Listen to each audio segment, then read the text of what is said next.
So the NFL Draft 2025 is less than a week away, and we almost mocked every available player to the Chargers. Of course, we want the Chargers best in the NFL, and we want every good player in our team.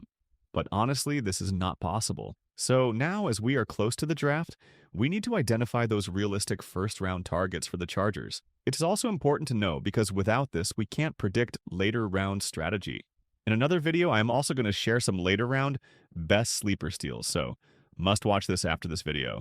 Let's have a look at these realistic targets that can easily fall to the 22nd pick, and among those who is the real need for the Chargers. What's up, Chargers fans? Welcome to the NFL Playbook Chargers. If you're new here, don't forget to hit that subscribe button. This channel is all about breaking down everything you need to know about the Bolts. Before we meet our prospects, let's talk about the Chargers roster and where they stand heading into the draft. In free agency, GM Joe Hortiz and head coach Jim Harbaugh went all in, signing starter-caliber players to fill key gaps. They brought in running back Najee Harris to power the ground game, tight end Tyler Conklin to add reliability in the passing attack, and veteran cornerback Dante Jackson to lock down the secondary.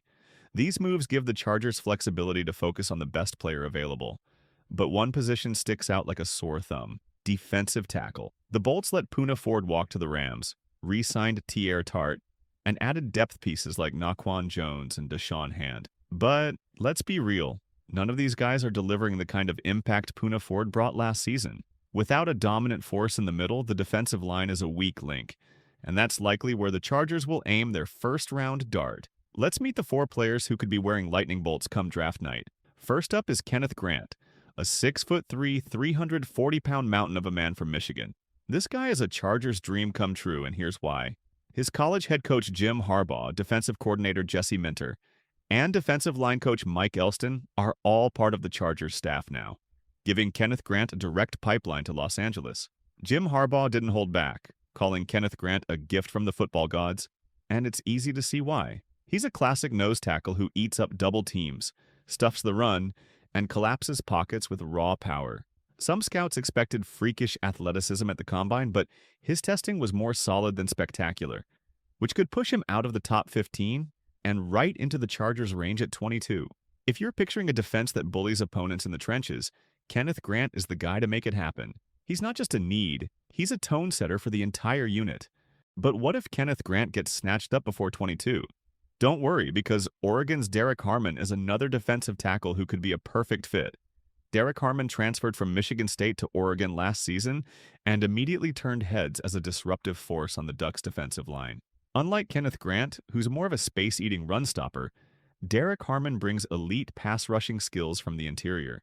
His quick first step and relentless motor make him a nightmare for guards and centers, and that's exactly what the Chargers are missing. Now let's flip to the offensive side of the ball. The Chargers need a tight end to develop into their TE1 of the future. Tyler Conklin and Will Dissly are dependable veterans, but neither is a long-term answer to dominate as a receiving threat. Enter Colston Loveland, a 6'5" playmaker from Michigan who's been a Chargers mock draft darling all year. Colston Loveland was recruited to Michigan by Jim Harbaugh, so the connection is obvious, but it's his skill set that makes him special. He's got soft hands, runs crisp routes, and has the speed to stretch the field, making him a matchup nightmare for linebackers and safety. There's a catch, though. A shoulder injury might scare some teams, potentially dropping him to 22. On the flip side, some scouts are whispering that Colston Loveland is ranked ahead of Penn State's Tyler Warren, who's considered a top 10 lock. If that hype holds, he might be gone, but if he's available, the Chargers would sprint to the podium. This pick isn't just about need, it's about giving Justin Herbert a reliable target for the next decade. Finally, let's talk about a wild card scenario. What if Kenneth Grant, Derrick Harmon, and Colston Loveland are all off the board by the time the Chargers pick at 22? It's a real possibility given how long they'll have to wait.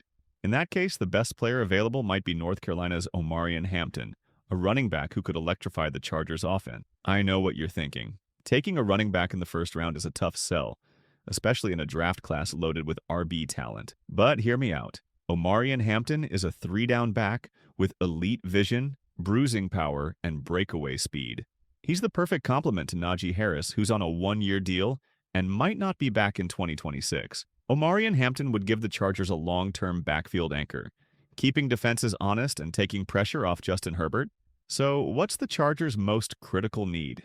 If I'm sitting in the war room with Joe Hortiz and Jim Harbaugh, I'm pounding the table for a defensive tackle, either Kenneth Grant or Derrick Harmon. The Bolts defense needs a disruptive force in the middle to clog running lanes and pressure quarterbacks. Without a dominant D tackle, the entire defensive scheme feels incomplete, especially in a division with running backs like Isaiah Pacheco and Josh Jacobs. So who's your pick at 22? Drop it in the comments and let's get the debate rolling.